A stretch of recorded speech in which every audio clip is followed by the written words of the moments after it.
Good morning. Welcome everybody to Navigating the Admissions Process. We're really psyched to have you here today. I'm going to hand it over to Sally Hobart and Brandon Kennedy from UVM. Good morning, everyone. Thanks so much for joining us today.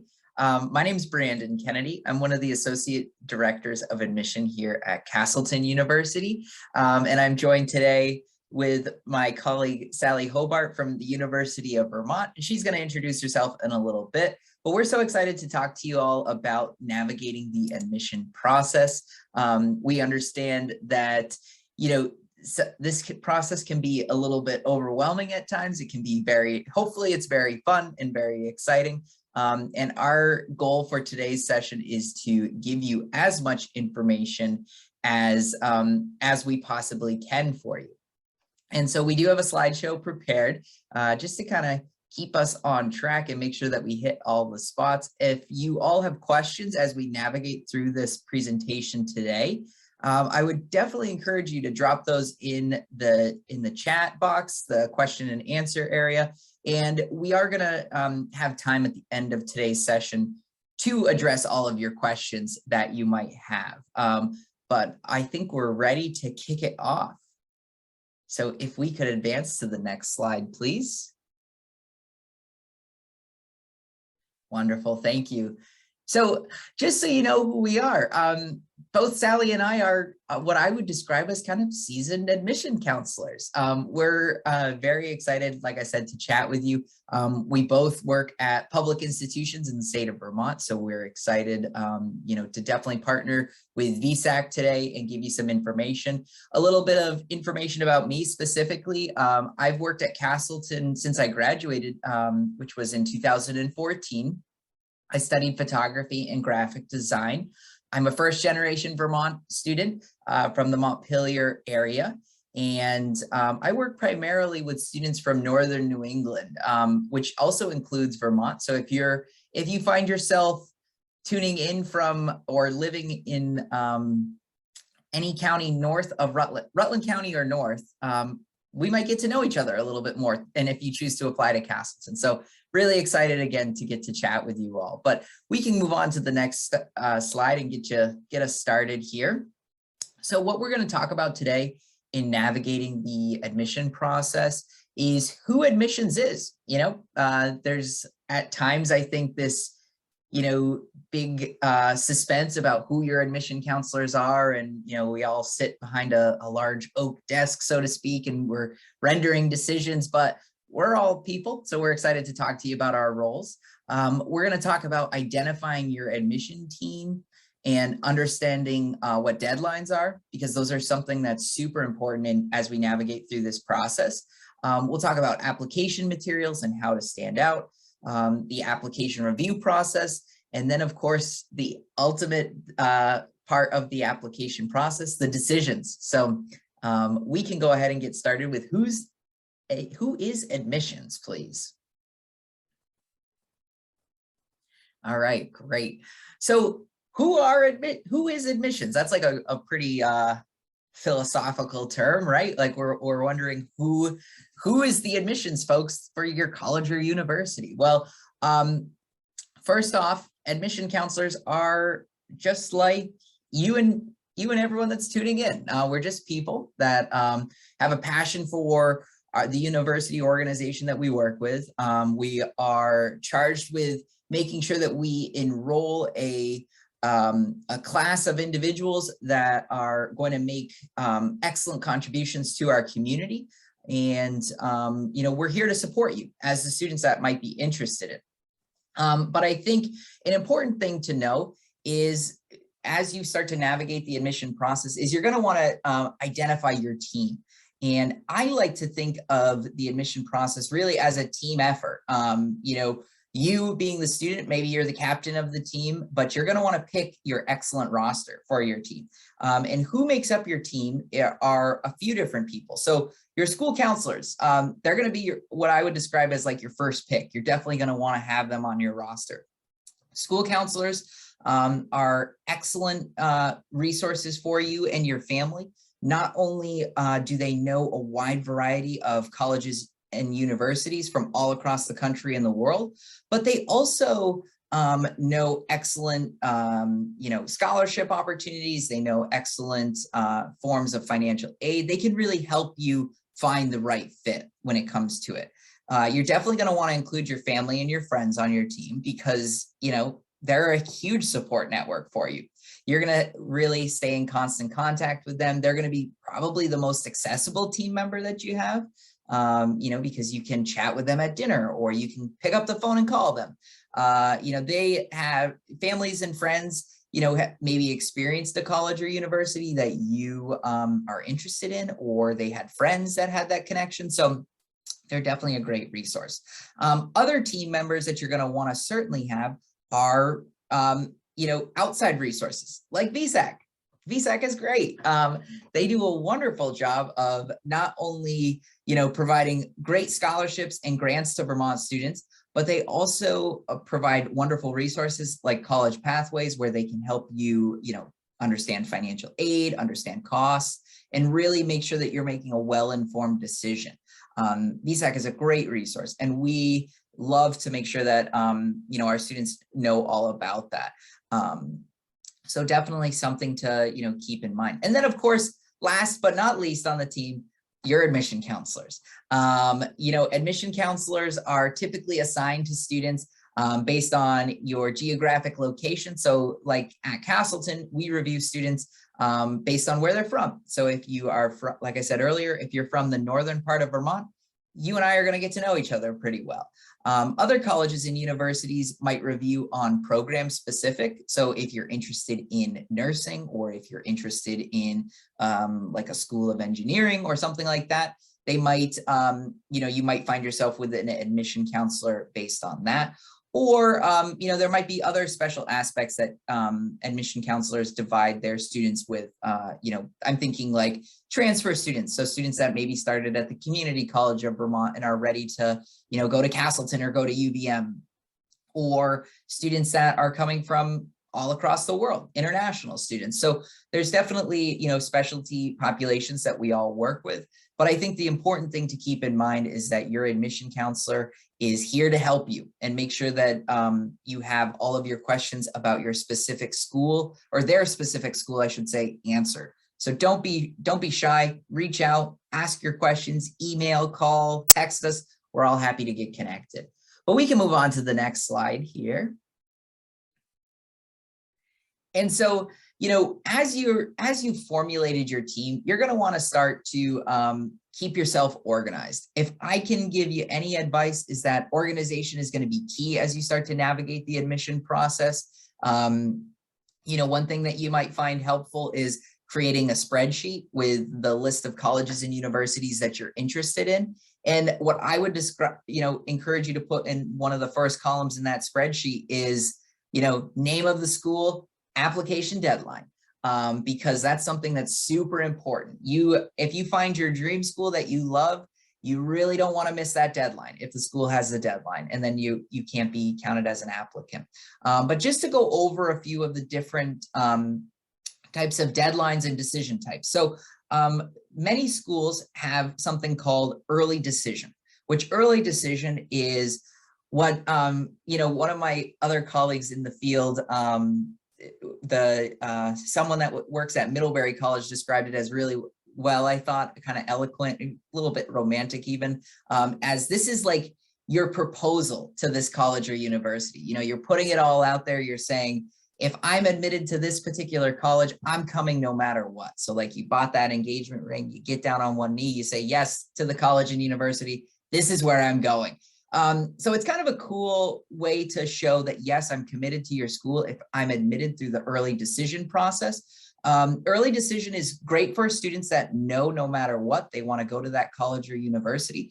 But if you are a little on the fence, or if finances is something that's super important for you and your family to consider, early decision might not be the best route for you, because Like I said, if you are admitted during the early decision process, you've committed to that school.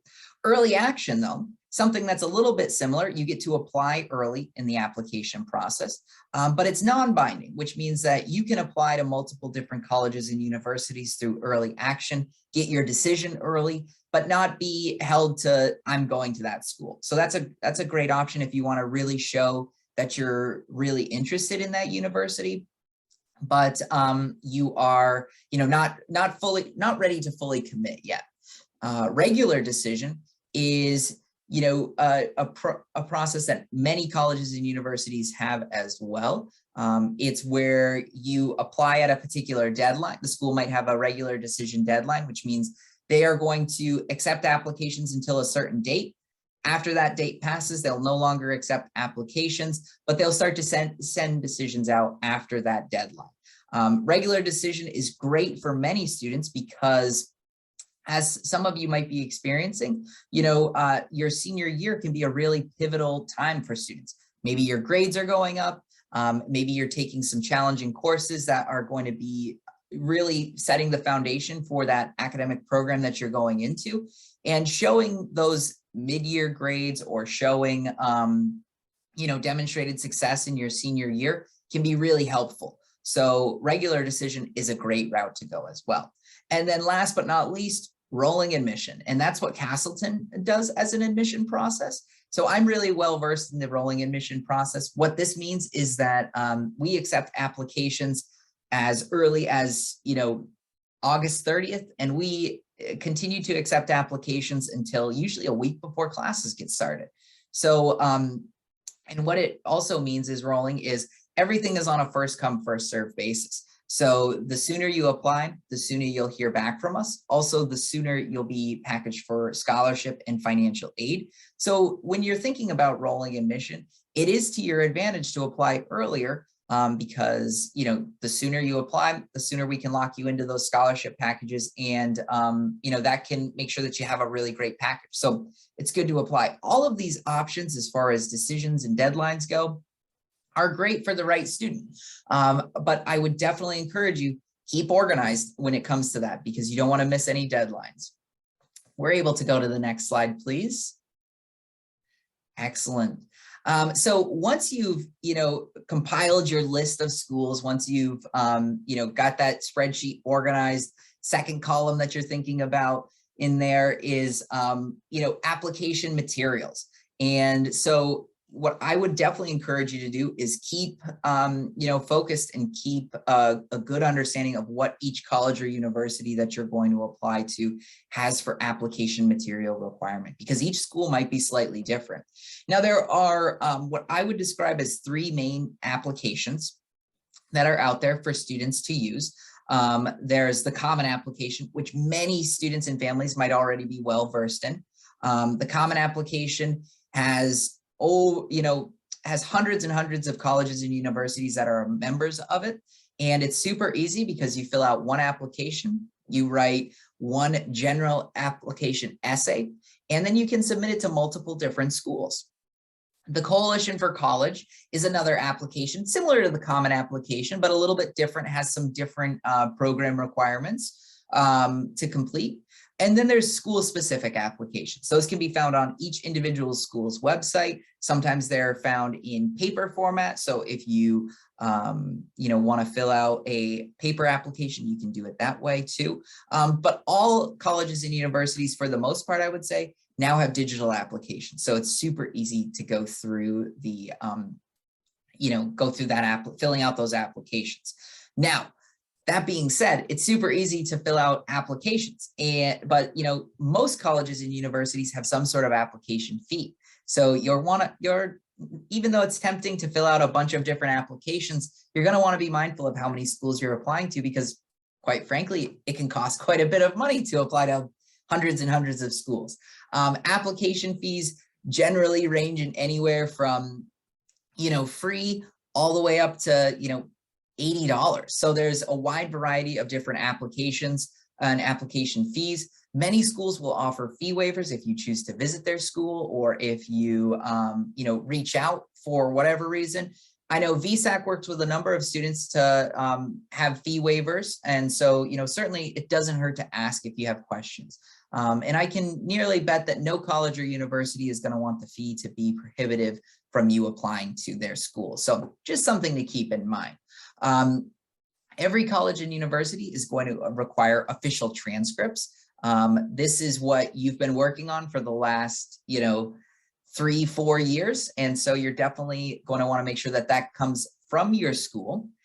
Some schools require SAT, ACT, test scores. And, it's definitely going to be important to keep in mind what schools are going to require this. More so now than ever, colleges and universities are becoming test optional because it was really challenging for students to take the test during the pandemic. The SAT or ACT was hard to find testing times. Also, because those tests are pretty challenging. So, we at Castleton are test optional.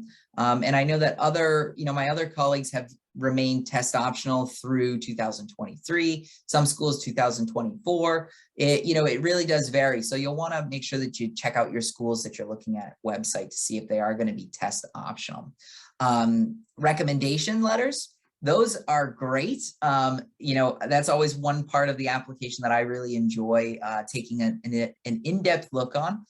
Your recommendation letters should come from either a school counselor or a teacher. Some schools require you to send more than one letter of recommendation. So you'll want to make sure that you, find out how many are required.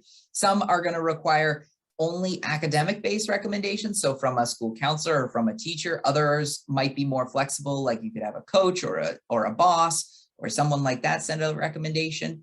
I would definitely discourage you from asking your great aunt Susan to send you a recommendation. I'm sure that she thinks that you're great, and that's okay, but we want to see academic based recommendations first.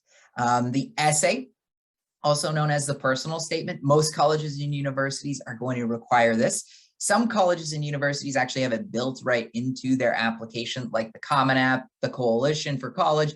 And I know Castleton's school-specific application has the essay portion built right into it. So when you're filling out the application, you can just drop in your Google Doc, your Microsoft document, or you can free type it right in there. When it comes to the essay, please take your time with it. This is really your voice as the applicant to tell your story. And, if I can give you a piece of advice, this really should be your story. Tell us about a triumph. Tell us about, maybe where you've had some challenges and how you've had to overcome this, and definitely take some time with it. Please proofread too. This seems like kind of a no-brainer thing to bring up, but every year we always read application and essays that, I wish I had a second set of eyes that had looked them over before they were submitted. So definitely do that. And then some colleges and universities are going to require a resume. And resumes can be a list of extracurricular activities, part-time work. And we don't require it at Castleton, but we definitely encourage it because we want to get to know our students as best we possibly can. So those are typically the required materials that go into an application. Most colleges and universities are not going to be able to review your application until all of these documents are submitted and processed by our teams here in our offices. So definitely make sure that you keep yourself organized. And again, you hit those deadlines. So definitely work on these documents sooner rather than later. We can move on to the next slide, please. Excellent. And this is actually, I've lost track of time, but this is where Sally's going to take over and she's going to tell you all sorts of ways to enhance your application. All right. Well, thanks so much, Brandon. Well, thanks for tuning in, everyone. I'm Sally Hobart. I work at UVM in the admissions office. And like Brandon said, yes, I'm a seasoned admissions counselor. I've been at UVM for 35 years and just want to say, it'll all work out. The process really does take care of itself. And sometimes I just need to remind myself with, the kids in our family, just for me to kind of get out of the way and let them lead. So a couple things about how your application can stand out. Course selection, really, really important. We are noticing a tendency where quite a lot of students are, I think, kind of checked out at the end of the junior year. And as we had committee a lot in the last couple months, we just released our decisions for regular decision yesterday. And there were a number of cases where we're like, oh, we wish the student took more their senior year. So that would be the one takeaway I hope you get from this session, if you are a high school junior or lower, is the rigor of your academic record is really important. It does a couple of things for you. One is it helps you to stand out in the admissions process, and colleges typically have recommended or required courses for entrance. And it's typically a college prep track of courses. And some majors look for more math or more science readiness. And when you think about engineering programs and business schools, they have a lot of math in business. There's a lot of science in a science major. I mean, that's not a surprising thing, but sometimes we look at the application and go, why does this student want engineering? You know, they haven't performed that well in math. They are up to Algebra 2. They haven't gone beyond Algebra 2. So that's a real red flag for us. So course selection matters. And it's not that colleges expect you to know what you want to study in. We have many students who begin their first year really undecided, and that's totally normal. Our faculty would say that it's not that you're undecided, it's that you're multi-interested and that you have a lot of interests, and a faculty member and your advisors and the career centers really help you narrow and hone your interest areas. So I think it's important to have preparation that's broad as well. So whether you're interested in engineering or a liberal arts major or a major in one of the helping professions, it's important to do math and have math through your senior year. So if you see required courses and you see that, oh, you've met all the minimum requirements, don't stop there. Like, go beyond those minimums. Most successful applicants and most students who are successful at the college level, and there's every reason to think you'll be very successful, have a good underpinning of courses. So not only does it help you stand out and have a competitive application, it also will help you have a much easier transition to college, because you're used to large survey classes, you're used to a lot of reading, you're used to taking exams and taking tests, and you're familiar with concepts if you've had honors or AP courses when you start that first year in college. So those are some takeaways for today. We're not looking for students to be straight A's. There are hundreds and hundreds of colleges out there and all different ranges of selectivity. Unfortunately, the ones that get most of the press and the news are the highly selective schools, whereas the vast majority of colleges and universities out there are much more moderately selective. The highly selectives are admitting less than 5% or 10% of their applicant pool. So those are kind of in a category all to themselves. We're looking for, generally colleges are looking for upward trends, progression, academic turnarounds, understanding your learning style, developing strategies. If you have any type of learning difference, there's so many strategies that are available to help you be a strong student. So those are things that we look for in the application in terms of their performance, trends, and grades. We're seeing more and more students taking advantage of dual enrollment courses, taking early college, taking courses over the summer, any number of ways to add to your record. So that's important. And we look at a semester of college really equal to a whole year of high school. I don't know if we have any transfer students in the room, but as you're looking at entrance requirements, work with an advisor or with a territory manager. We call them counselors who cover regions of the country, and we can go over what will be expected of a transfer student in terms of meeting those entrance requirements. And you can pretty quickly address some missing areas from your high school by picking up some college courses. And recent college work is very compelling in the admissions committee in moving that decision to an admit. Contrary to popular belief, we really look for reasons to admit students. So keep that in mind. I think Brandon did a nice job talking about the essays and how they're really important in the process. And they're very much a window into the soul. They tell us something about you. So tell us about what's important to you. Tell us about, what you've struggled with. Tell us about a really special person. You can pick the topic. I think my only caution would be for essays is to be careful about humor. Sometimes it falls flat. So some essays, I've read are like, they don't quite miss the mark because not everyone finds humor the same. There's a really good workshop coming up next at, I think it's at 11:30 on essay writing. So if you have a chance, that might be a really great session to take in as you round out your morning. So essay is important. You can have people write recommendations on your behalf. We don't need more than a couple. Okay. So like, more than 3 is kind of overkill. It's helpful to have recommendations from a variety of people. You might pick maybe someone that you babysit their kids, or maybe you work at their place of business. So an employer recommendation, someone who knows you really well, a faculty member, a teacher, like having an academic reference is important as well. A college counselor is a great choice. So, 2 to 3 recommendations tops would be what we would recommend for recommendations. I can't stress enough how important it is to visit. I oversee on-campus programming. We want you to visit. Colleges have a whole array of visit options. They're on their website. There's an opportunity for you to connect with an admissions counselor in many cases. Current students are often the centerpiece of a visit program. There's self-guided tours, there's guided tours by students. So don't be shy. It's a great time really to travel and visit schools, with your kids. I really enjoyed visiting colleges. I try to be quiet and not embarrass my kid.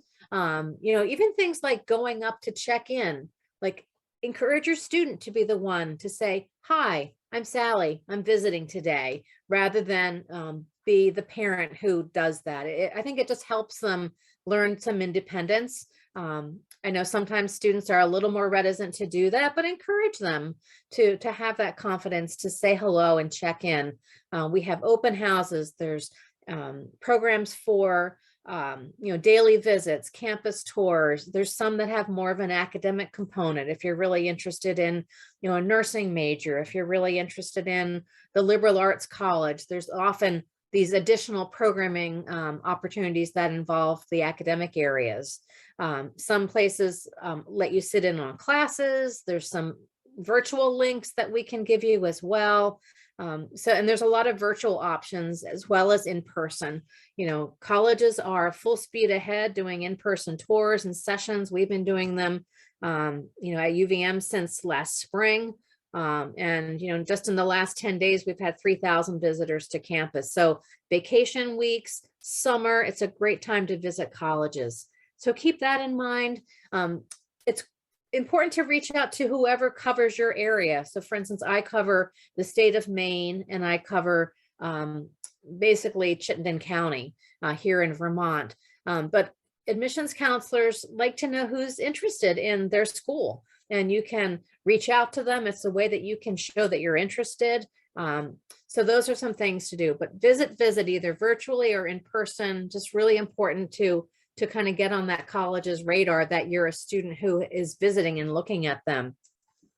Portfolio, auditions, interviews, those are other tools that are really a way to engage with a student. A lot of colleges don't require interviews anymore. I mean, I applied during the day when interviews were recommended, when we did an application through what was called a typewriter. That is not the case anymore, but the portfolio is really helpful. You can send that to many schools through a variety of ways. Some schools require an art portfolio. Some schools require an interview or at least a meeting with either an admissions officer or with an alumni representative. Most are not evaluative, but check the school because some do require them. And really pour through that website and read the email that colleges send you. Maybe you set up a separate email account that's only for your college search so that you can be mindful of like really tending to that email box.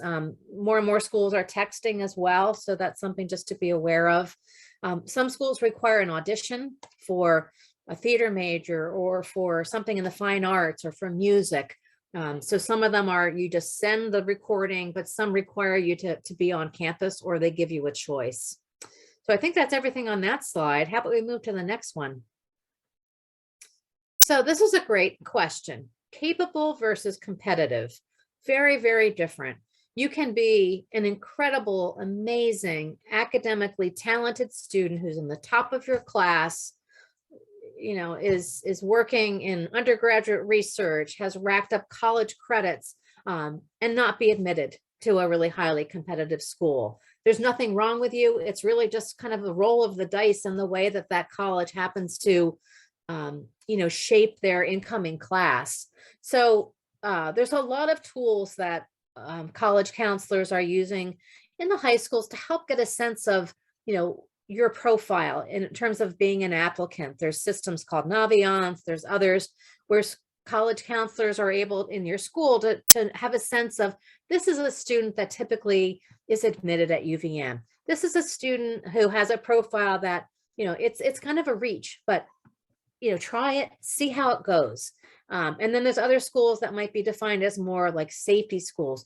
This is a pretty sure thing. It's hard to predict outcomes of applications, and they vary over time as trends in application volumes from school to school can vary. Some years are more selective than others, frankly. So that's something just to be thinking about. And on the website of your school and in guidebooks and other materials that you may be looking at, it'll give you a sense of what the profile of an admitted student looks like. So that will help you know, like, I'm pretty solidly in that profile, or I'm out of that profile, but I still really want to go. And maybe I'll look and see if they have an early decision option, or maybe I'll visit campus and I'll do an interview and I'll make sure I'm spending a lot of time on that essay and other ways that might enhance your application. And definitely reaching out to your counselor, especially if you apply and you're not admitted right away. That's another signal to like do more, like connect with that school. And I can talk about that in a minute. A holistic review basically means that the admissions office is taking a view of your application materials in a holistic way, looking at all the many factors that make up an admissions application. The big drivers, frankly, in that process are course selection, transcripts, grades, those sorts of things. Test scores have always been secondary, and now even more, they have become more in the back seat, which is exciting. And there's other ways that we're able to dig into an application and be able to get a sense of how motivated is this student? How resilient is this student? What have they experienced that is driving them to meet their goals, whatever they may be? So a holistic review includes those recommendations. It includes your transcript. It includes the essay that you write. It includes looking at the resume. Sometimes there's supplemental questions that we'll look at as well. And, pro tip, like if there's optional essays, do them. They're a way that you show that you're interested in a school, that you haven't shied away from doing another essay. So those are important to us. And don't just toss them off the night before the deadline. It shows when you've done that. Spend some time with them, write them. I mean, Brandon talked about reading some essays that were just like, oh, like, did anybody read this again? And that is a writing sample. So that can really mar your application if otherwise things look good. And then an application essay was full of grammatical errors and you didn't spell the major right, or you talk about in your essay how much you want to go to this school, and then you put the wrong name of the school in the essay. It's like, does that reflect very well on you? Sometimes that's just like an oopsie, you push send too fast on Common App and you might want to reach out to the school like mea culpa, I screwed up the essays, I'm sorry. But look them over, because it's indicative of the type of student you are. Are you a careless student, or are you a conscientious student that you read things over and you really try to, make your application strong and take your, your best step forward.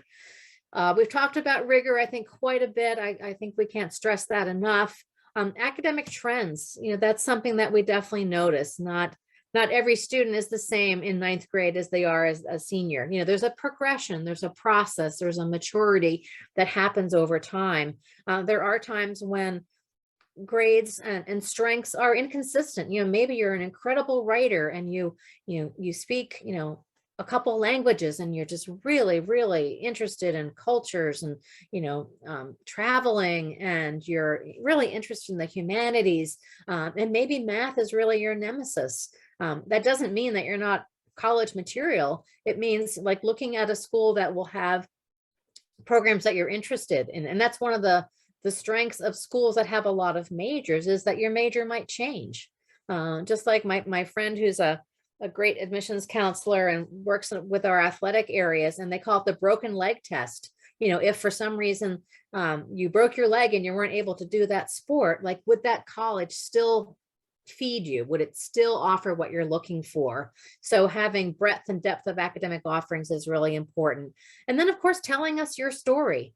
Students have so much to write about and so much to say, and the pandemic especially has really impacted students, their learning, their mental health, their view of the world, what they want to do. So tell us about that experience, especially if you have some bumps in your academic record. Like, tell us why. Your story matters to us in the process. Okay, I think we're ready for the next slide. Admissions decisions. So obviously, I hope all of you get admit decisions. It's different than it used to be. When we think about admit decisions and how they used to arrive, it would be like waiting for the mail, going to that mailbox, opening it up, what's in that mailbox. Now, most decisions are online. Some schools don't send admissions decisions at all in the mail anymore. It used to be you'd want to look for a big thick packet, because that was probably positive news, and a thin little letter was often not conveying really exciting information. That's all changed in the virtual world. Schools typically let you know the deadlines. They let you know what to expect in terms of a time frame. Brandon did a nice job explaining rolling admissions versus kind of releasing decisions on set dates or date ranges.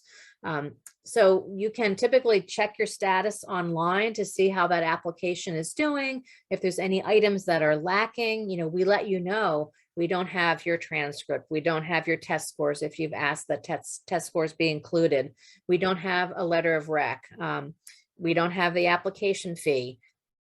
Some schools waive that application fee. So look for those opportunities to save some money. That's another important tip.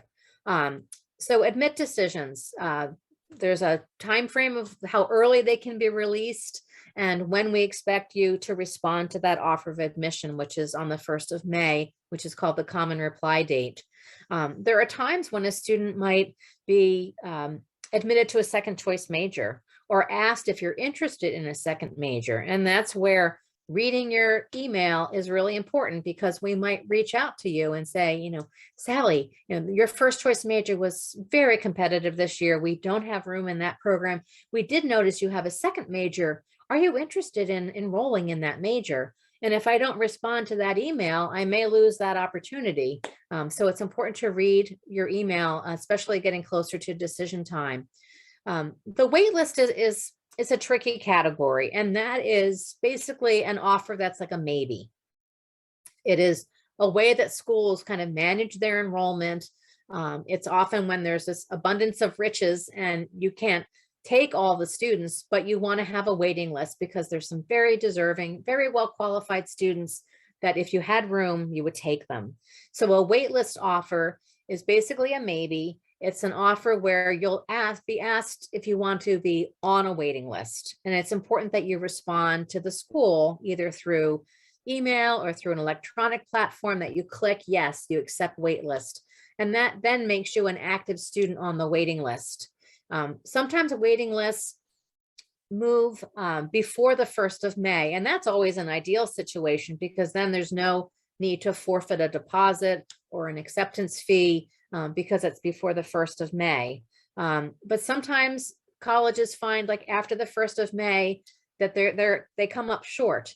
And what I love about the admissions process is, after we admit students, there's so much, what is the college admissions office going to do? And you're very much kind of at like the mercy of the admissions committee. But then once we release our decisions, then the tables turn, and then the colleges are wondering, I wonder how many are going to take our offer. So as you're looking at the enrollments that are coming in, sometimes you are right where you want to be, sometimes you're a little over, or sometimes you're under, and that is where a wait list might move. So that's how wait lists work. They could be after the 1st of May, but if you're on a wait list for a school that you really want to attend, I say make some noise, call them, write a letter of interest, like make sure that the school is aware, like I'm still here and I really want to come. So that's how a wait list works. Denied decisions are what they are. They're not fun to get, but they are helpful to get, especially earlier on, so that you can set your sights differently. There's so many colleges out there. It's important to try to not take it personally. It doesn't mean that it's going to be a deny forever. You might apply to a school in another semester or another year and have a very different outcome. If you're denied and you really want to attend that school, find out why. Find out, like, what can I do to change things in another semester or so. So many students who are denied admission, with some counseling and advising, are able to reapply at another point and gain admission and do just fine. Defer, this is an interesting category. A defer basically is a pending decision. So if you apply early action, which has typically an early fall deadline, and you're deferred, it doesn't mean that you're denied. It means your application is basically going to be pending more information. It's going to be put into the bigger applicant pool that a college gets later in the year. So a January or February deadline. And then that application is going to be looked at all over again in context of that larger applicant pool. If you're a defer, it's important to reach out to the school in some way. You can write and say, oh, I was so disappointed. I was deferred. I really, really want to be at X school. This is what I'll offer this college. Please consider me. Here's another letter of recommendation, or here's a sample of my writing I did for the school newspaper. Like, do something to let the admissions office know that you're still out there. You were disappointed, but you still have a lot to offer. Maybe look at my semester grades. I'm doing really, really well. Last year was a tough year. I lost family members. I lost my focus. I had some challenges, but I'm stronger, I'm resilient, and I'm having a really good year, and I really want to come. So that's what I would recommend that you do if you're a student who's in a defer category. Other decisions, they're not as common, but there are times when a student might be given some kind of a condition to their admission, to take a course over the summer or take a course while they're enrolled. So those are some possible outcomes for admissions decisions. Okay, what's the next slide? Okay, and the deadline, May 1st, we've talked about that. So I think now we can take any questions that folks might have. Allie, I see we have one in our Q&A box. Could you speak to admissions considerations for students from proficiency-based grading high schools? Yeah, I can say a few things, and then I'll turn it over to Brandon. We're very well versed in proficiency transcripts. That's been what many schools in Vermont and Maine have moved to. We know them well. There's a key that helps us understand what the grading system means. So I wouldn't be concerned at all that is going to in any way, harm your chances of admission. We're very familiar with them. Brandon, do you want to comment?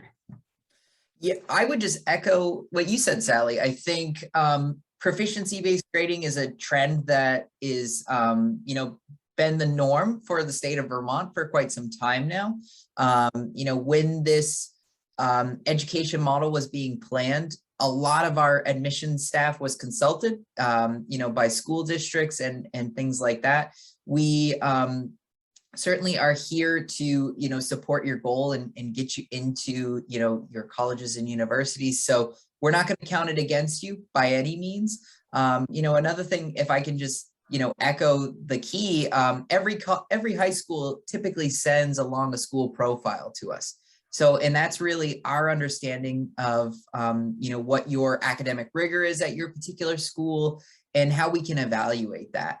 I've read transcripts and applications from students from all across the world, and I can firmly state that pretty much every transcript is slightly different and every school grades slightly differently. So we're well versed in it. I wouldn't be concerned. Colleges and universities are still happily awarding scholarships to students that are awarding or that are on proficiency-based grading. So not to worry there at all.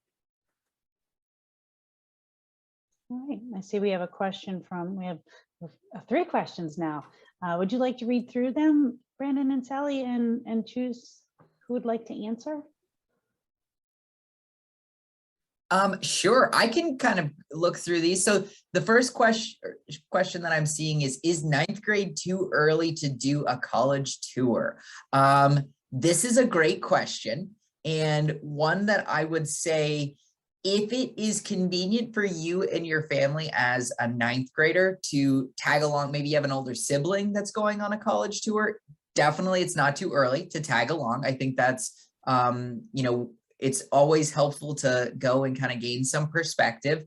And Sally, you can, I'd love to hear what you have to say too, but in my opinion, I think I wouldn't, as a 9th grader, I wouldn't go out of my way to go visit a number of colleges and universities on official visits.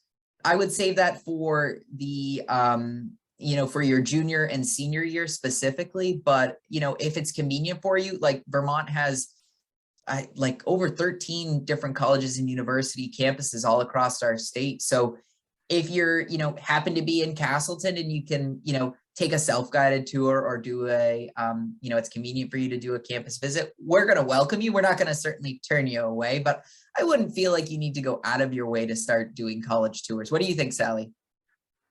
Yeah, I totally agree. Just getting familiar with what's around you makes a lot of sense, just to kind of get a sense of what's out there, start locally, and then maybe, move beyond. But I'll put a little pitch in just to not shortchange your options right here in the state are really very, very, very rich and varied and great place to start. There's also a question about the IB curriculum. That is the International Baccalaureate. It's a very accelerated program. We award credit for the IB. We also award credit for AP, which is different, but again, it's a way that you can really well prepare yourself for collegiate work. And we view it as very challenging. So that's a great question, Emily.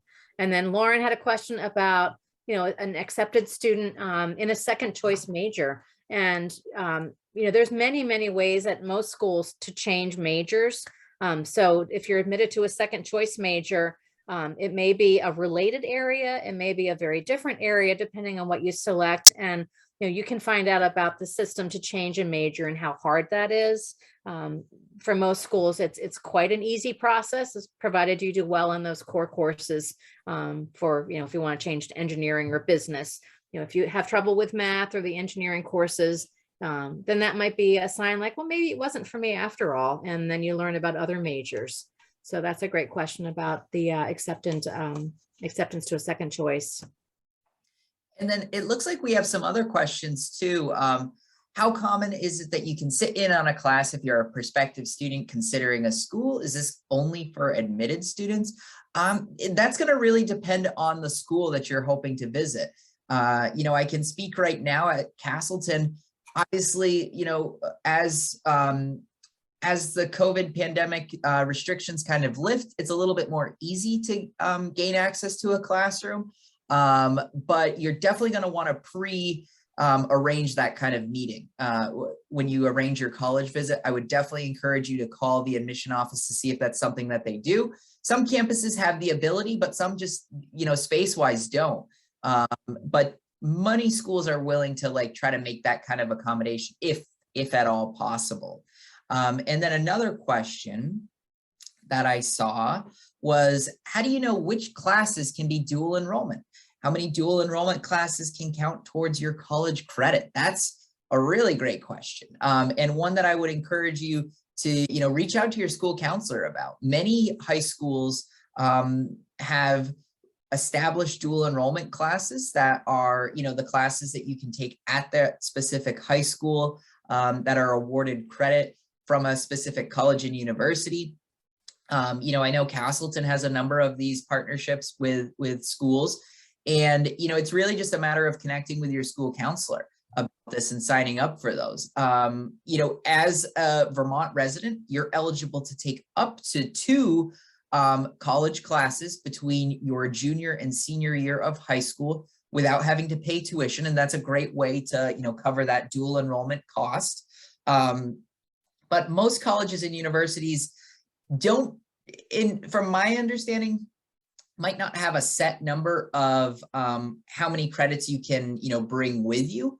But some colleges and universities are going to have requirements for those credits to count. Like, at Castleton, pretty much if you take any dual enrollment classes or college classes while you're a high school student and you earn at least a C+ or higher, those credits will transfer in as some sort of credit, whether they be the course specifically or elective credit. But I know other colleges and universities, if you're taking a college credit to fulfill a graduation requirement, that might not count as a college credit with them. So what you're going to want to do is definitely connect with the admission offices at those specific schools and make sure that you, find out how those credits are going to be transferred in.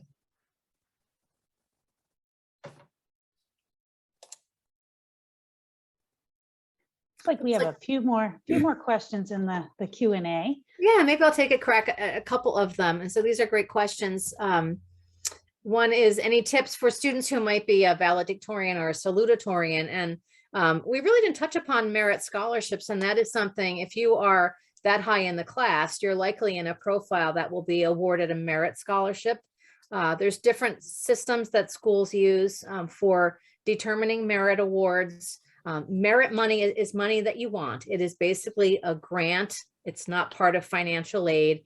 It is a scholarship based on meritorious academic performance, meaning that you have a really strong, rigorous program. You're in the top of your class. For Vermont students, for instance, we have a variety of scholarships for Vermonters. The green and gold is the top one. There's the Vermont Scholars, there's the Patrick Scholars, the Jeffords. So there's many different scholarship programs. So merit money is money that you definitely want. And VSAC does a great job explaining about the financial aid process and how there's need-based financial aid. So those are things just to be aware of. The more and more schools are getting away from like the Val and Sal scholarships. Like top scholarships are not always awarded just to the valedictorian. So that's something just to be aware of. If you are in that position, like, congratulations, because that says a lot about, the academic heft that you're offering a school. Questions about advanced placement courses and being restricted to a high school senior. We see that some, but I wouldn't be concerned about that. If you're not able to access those rigorous courses, we understand that through the school, that we're looking at what you've taken advantage of in your high school. And that's where maybe dual enrollment would be something that you want to consider. That's something that is a way to elevate your application by taking college level courses. Good questions.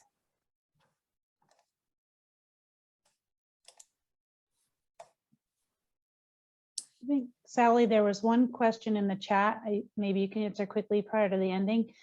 Does Maine and New Hampshire have recipient programs for Vermont students? I'm at a loss for words today. Okay, thanks. I missed that one. Yes, reciprocity. So there are not that many programs. What I think you're referring to is there's a program called the New England Regional Program, where colleges can set what majors they have to offer in their school by state. So it has to be on that list in the NEBI or the New England reciprocity listing. And that's basically if it's in that major and you're from that state, there's a discount on tuition basically.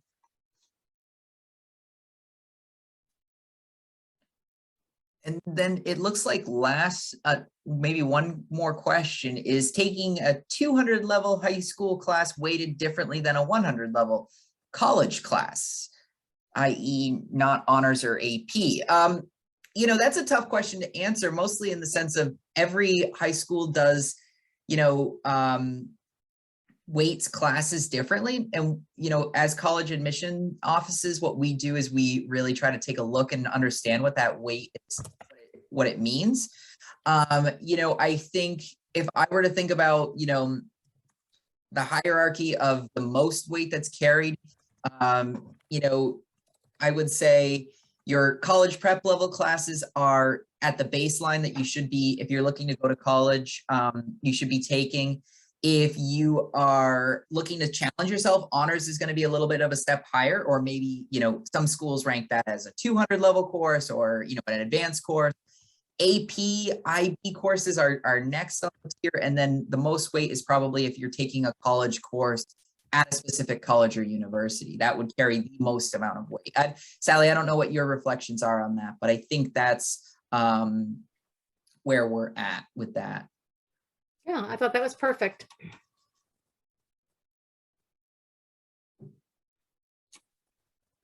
All right, well, we seem to be at the end of our presentation. Thank you very much, everyone, for joining, and Sally and Brandon. That was wonderful. Lots of really good information. There is a link in the chat if you need to look at the schedule for the rest of the afternoon.